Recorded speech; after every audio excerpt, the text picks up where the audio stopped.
Good morning, student. Today we'll continue our chapter friction. Wheels reduce friction.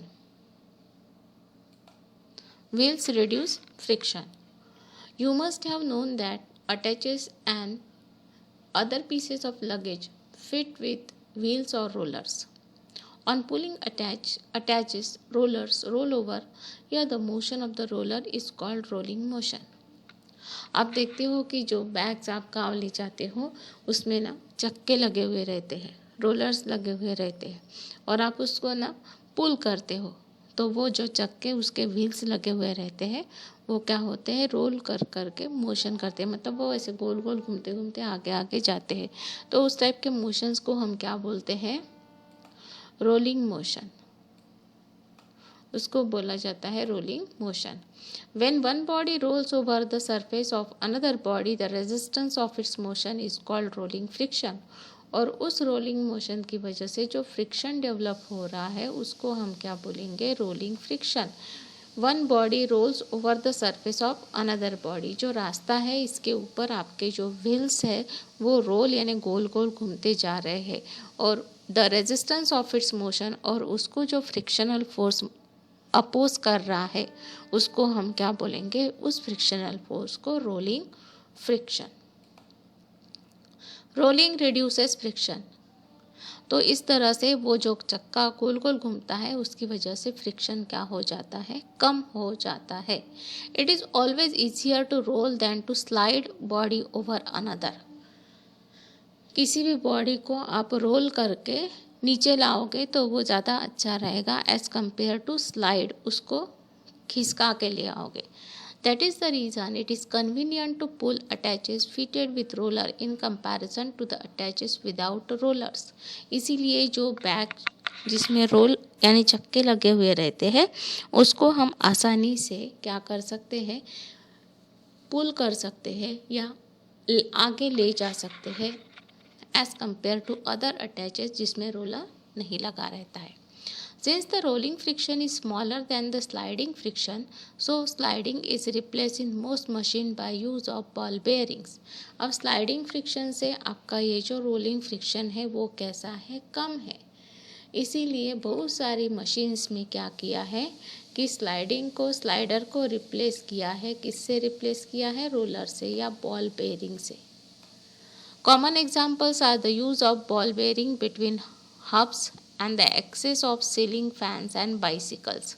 आप bicycle में ball bearing को देख चुके होंगे, या फिर ceiling fan, axis of ceiling fan का जो डंडा होता है, and ball bearing between the hubs.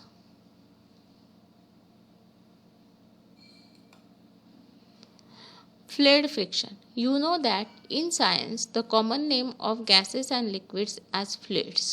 हम fluids किसको बोलते हैं, तो गैस और लिक्विड को हम fluids बोलते हैं।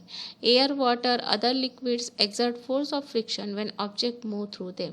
जब भी कोई ऑब्जेक्ट एयर में, वाटर में मूव होता है तब वो लिक्विड उसके ऊपर फोर्स ऑफ फ्रिक्शन एक्सर्ट कर रहा है। The frictional force exerted by fluid is called drag, और उसको हम उस फ्रिक्शनल फोर्स को हम क्या बोल रहे हैं, drag.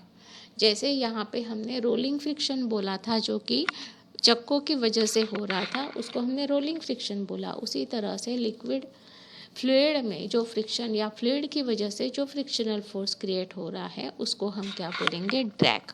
The frictional force on an object in a fluid depends on its speed with respect to the fluid. अब ये जो फ्रिक्शनल फोर्स है ये किसके ऊपर डिपेंड है, on its speed with respect to the fluid. जो फ्लूइड है उसमें उसका स्पीड कितना है उसके ऊपर क्या है, ये फ्रिक्शनल फोर्स डिपेंड करता है। The frictional force also depend on shape of the object, और किसके ऊपर डिपेंड करता है, shape of the object and nature of the fluid. आपका फ्लूइड कैसा है, वाटर है, ग्लिसरीन है, कितना वो विस्कस है। तो depend upon nature of the fluid, shape of the object and speed. किसका स्पीड, ऑब्जेक्ट का। The frictional force of N object in a fluid में किसके ऊपर डिपेंड करता है, ऑन इट्स स्पीड, पहले तो उसका स्पीड, सेकंड उसका शेप और थर्ड है nature of the fluid. On this three properties the drag is depend. When object move through fluid, they have to overcome friction acting on them. In this process they lose energy. Efforts are therefore made to minimize friction.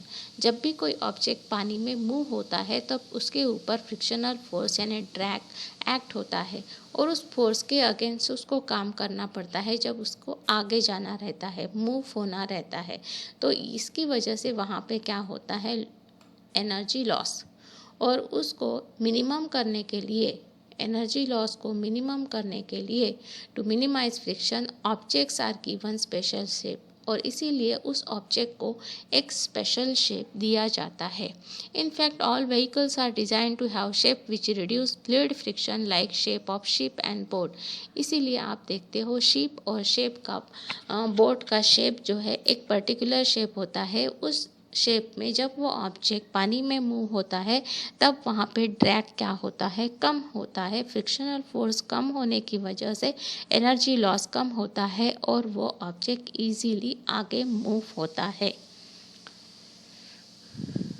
Earthquake, a natural phenomena. You know that there are certain natural phenomena occurring on earth to which it is very difficult to protect ourselves from them, so they are called natural disasters.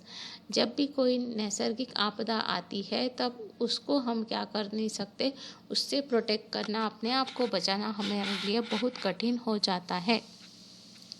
जैसे कि cyclones होते हैं, flood होते हैं, feminine होते हैं. इस type की नेचुरल कैलामिटीज जब आती है तब उससे हमें बचाने के लिए बहुत जद्दोजहद करनी पड़ती है या बहुत कठिन हो जाता है. Some natural phenomenas are flood और ड्रॉट. फ्लड का मतलब होता है पानी का अंदर आना, बहुत तेज बहाव से पानी अंदर आता है जिसको हम बाढ़ बोलते हैं. एंड ड्रॉट का मतलब है सूखा. लाइटनिंग और थंडरस्टॉर्म, किसी जगह पे बिजली का गिरना. देन अर्थक्वेक, भूकंप. गेटिंग फायर, अचानक से आग लग जाना. विंड और साइक्लोन, तूफान आना. तो ये सारी नेचुरल कैलामिटीज है. These natural phenomena can cause large scale destruction of human life and property. और ऐसी कोई नेचुरल कैलामिटी आती है तब बहुत सारा हमारा क्या होता है, नुकसान हो जाता है, प्रॉपर्टी का भी और ह्यूमन लाइफ का भी. Due to protective step taken by science and technology this phenomena can be predicted to some extent. अब साइंस इतना एडवांस हो गया है या साइंस में इतना रिसर्च हो गया है कि इसमें से कुछ फिनोमिना आने के पहले ही हम उसके बारे में बता देते हैं. जैसे हमारा वेदर फोरकास्ट डिपार्टमेंट जो है, मेट्रोलॉजिकल डिपार्टमेंट, वहाँ से हमें तूफान आएगा करके पहले से ही क्या किया जाता है, अलर्ट किया जाता है. Let us learn about the major steps to be taken for our protection by reducing loss due to natural phenomena. Earthquake. Earthquake की वजह से जो हमारा नुकसान होता है ये एक क्या है, नेचुरल फिनोमिना है. तो उसको पहले से यदि पता चल जाए तो हम शायद कुछ हद तक अपना बचाव कर पाएंगे. Earthquake occurs all the time all over the earth. पहली बात तो ये है कि अर्थक्वेक हमेशा होते रहते हैं ऑल ओवर द अर्थ. अब एक जगह पे नहीं, पूरे यूनिवर्स में वो अर्थक्वेक फिनोमिना क्या है, कंटिन्यू चलते रहता है. all over the time, all over the earth. They are not even noticed. Major earthquake are much less frequent. But उसमें से जो जिनकी इंटेंसिटी रिक्टर स्केल पे ज़्यादा रहती है, जिनको हम मेजर अर्थक्वेक बोलते हैं, ऐसे कम रहते हैं. They can cause immense damage to building, bridges, dams and peoples. और ऐसे जिनकी इंटेंसिटी बहुत ज़्यादा है, ऐसे अर्थक्वेक बहुत ज़्यादा नुकसान करते हैं बिल्डिंग्स का, ब्रिजेस का, डैम्स का, और लोग भी उसमें बहुत बार मर जाते हैं. जैसे हम देखते हैं कि पिछले साल नेपाल में जो अर्थक्वेक आया उसमें बहुत सारी बिल्डिंग्स ढह गई थी, गिर गई थी, डैम्स फूट गए थे. इस तरह से क्या होता है, बहुत सारा नुकसान होता है. They can also cause floods, landslides and tsunami. Tsunamis का नाम आपने सुना होगा कि जब समुंदर में अर्थक्वेक आया था तो पानी इतने ऊंचा चला गया था और वो पानी फिर आसपास के गांव में फैल गया था और पूरे गांव के गांव बह गए थे। तो इस तरह से अर्थक्वेक क्या करता है, बहुत ज़्यादा नुकसान पहुंचाता है यदि उसकी इंटेंसिटी ज़्यादा हो तो। An earthquake is a sudden shaking or trembling of earth which is caused by disturbance deep inside the earth crust. हम लोग अर्थ का स्ट्रक्चर पढ़ चुके हैं, क्रस्ट, मैंटल, कोर। तो जब अर्थक्वेक होता कैसे है, पहले इसको समझते हैं। Earthquake is a sudden shaking और ट्रिम्बलिंग ऑफ अर्थ। एकदम से क्या होता है, आप धरती पे शेकिंग आप महसूस करते हो। और ये शेकिंग या ट्रिम्बलिंग क्यों होता है, disturbance deep inside the earth crust. हमारी अर्थ क्रस्ट में बहुत नीचे में जो प्लेट्स होती है वो डिस्टर्ब हो जाती है, उनकी मूवमेंट डिस्टर्ब हो जाती है, तब ये ट्रिम्बलिंग या शेकिंग हम क्या करते हैं, एक्सपीरियंस करते हैं। We know that the outer most layer of the earth is not in one piece. हमारा जो आउटर मोस्ट लेयर है जिस पे हम लोग रहते हैं वो एक सिंगल पीस नहीं है कि यहाँ से पूरा इंडिया का एक पीस होगा, ऐसे नहीं है। तो ये टुकड़ों में बटा है। It is fragmented. Each fragment is called a plate. और ये जो है इस एक फ्रैगमेंट को, एक पूरे फ्रैगमेंट को हम यहाँ पे देखिए क्या बोलते हैं, प्लेट। इसको हम क्या बोलते हैं, ये एक प्लेट होती है। This plates are in continuous motion. और ये जो प्लेट्स है ये क्या होती है, कंटिन्यूस मोशन में रहती है। When they brush past one another or a plate goes under another due to collision. ये एक दूसरे के पास से जाती है तब फ्रिक्शन की वजह से अर्थक्वेक होता है, या एक ऊपर एक नीचे ऐसी हो जाती है due to collision they cause disturbance in earth crust. और उसकी वजह से हमें ऊपर में क्या महसूस होता है, shaking, which is shown up and as an earthquake on the surface of the earth. और इसी शेकिंग या ट्रिम्बलिंग को हम क्या बोलते हैं, अर्थक्वेक। इस तरह से ये टेक्टोनिक प्लेट्स होती है। मूवमेंट ऑफ अर्थ प्लेट और tectonic plate. Tremor on the earth can also be caused when a volcano erupts or a meteor hits the earth or an underground nuclear explosion is carried out. आप सब ने volcano देखा होगा। Volcano का model हम लोग बना चुके हैं साइंस एग्जीबिशन में। तो इस तरह से नीचे से अचानक से क्या होता है, लावा ऊपर आ जाता है तो वोल्केनो इरप्ट होता है, या ऊपर से मिटियोर नीचे गिरता है तो गड्ढा हो जाता है अर्थ में, या फिर कभी कभी न्यूक्लियर एक्सप्लोजन की वजह से भी क्या होता है, underground nuclear explosion carried out, जिसकी वजह से भी ये डिस्टर्बेंस होते हैं। Most earthquake are caused by the movement of earth plates. But main reason तो यही है मैक्सिमम अर्थक्वेक का, कि जो टेक्टोनिक प्लेट्स है उनकी जो मूवमेंट होती है तो उस मूवमेंट में कुछ गड़बड़ी होने की वजह से, या दोनों प्लेट आपस में टकराने से, या एक दूसरे के ऊपर जाने से जो डिस्टर्बेंस क्रिएट होते हैं उससे अर्थक्वेक होते हैं। The power of N earthquake is express in terms of magnitude on a scale called Richter scale.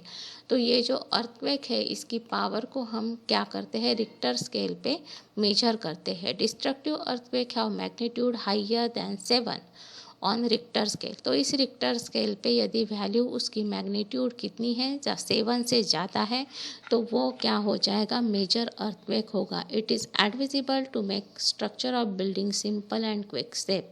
इसीलिए आपकी बिल्डिंग का जो स्ट्रक्चर है वो कैसा होना चाहिए, सिंपल और earthquake safe. Now how you will protect against earthquake, what are the precautionary measures you have to take? If you are at home, take shelter under a table and stay there till shaking stop. यदि आप घर में हो और आप trembling या shaking महसूस कर रहे हो, दैट टाइम आपको कोई घर के लकड़ी के टेबल के नीचे जाके बैठ जाना है जब तक वो शेकिंग स्टॉप नहीं होता। Stay away from tall and heavy object that may fall on you. ऐसे कोई ऊपर लगे हुए टॉल और हेवी ऑब्जेक्ट्स है तो उसके नीचे आप बिल्कुल खड़े नहीं होंगे, ताकि वो जब वो शेकिंग होता है या ट्रिम्बलिंग होता है तो उसकी वजह से नीचे के ऊपर के ऑब्जेक्ट्स नीचे गिरने का खतरा रहता है। If you are in bed, do not get up, protect your head with a pillow. यदि आप सोए हुए हो तो आप अपने बेड से नहीं उठोगे, पिलो से अपने हेड को प्रोटेक्ट करोगे। If you are outdoor, find a clear spot away from building, trees and overhead power lines, drop to the ground. आप यदि बाहर हो तो आप उस समय ऐसा एक मैदान क्लियर स्पॉट देखोगे कि वहाँ आसपास बिल्डिंग नहीं है, ट्री नहीं है या फिर पावर लाइंस नहीं जा रही है जो कि नीचे गिरने का खतरा रहती है। If you are in a car और bus, do not come out. आप यदि कार या बस में हो तो आप बाहर नहीं आओगे। Ask the driver to drive slowly to a clear spot. और आप ड्राइवर को बोलोगे कि उस कार को या बस को धीरे धीरे जहाँ पे बड़ा मैदान है, खाली मैदान है, वहाँ तक लेके जाओ। इस तरह से आप प्रिकॉशंस ले सकते हो और अपने आप को प्रोटेक्ट कर सकते हो। Now chapter we have completed. Explain how the shape of an aeroplane reduces friction. तो उसके जो विंग्स रहते हैं वो इस तरह से शेप किया हुआ है कि वो क्या करते हैं, फ्रिक्शन को रिड्यूस करते हैं। By continuous movement why does a machine gets heated? Due to friction. Frictional force वहाँ पे डेवलप होता है और फ्रिक्शनल फोर्स क्या करता है, हीट प्रोड्यूस करता है। कैन फ्रिक्शन बी लेस और become nil by using lubricant? Less हो जाएगा, नील तो नहीं होगा। Friction become less by using lubricants. In this way you write down question answers of this chapter in your copy and read the chapter. Thank you.